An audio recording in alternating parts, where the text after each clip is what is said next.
Assalamualaikum warahmatullahi wabarakatuh. Selamat malam, berjumpa lagi dengan Ki Kampak di acara stand up komedi tunggal.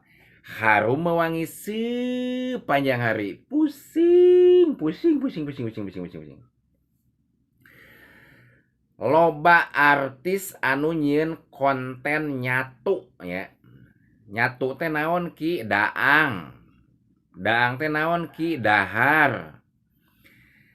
Loba emang lagi artis ayeuna anu nyalarian konten daang menikot habak-habakan daang teh aduh menikot ngeunah pindah ka unggal tempat anu ngeunah kadang aya nu di imahna barang hakan ngeunah habak habak habak habak habak habak habak jeung daging terus daang na teh nya nepikeun ka bunciriteun beuteungna ge lalintuh. Eta tapi ai kanu hasilna sacakan dilalajoan wae ku rakyat poho sugan konten teh kali-kali berbagi da teu barisaeun teu becuseun lolobana mah naon manehna mah barisa gawe meunang hasil tim kreatif teu bisa berdikari sendiri teu bisa berdiri di kaki sendiri.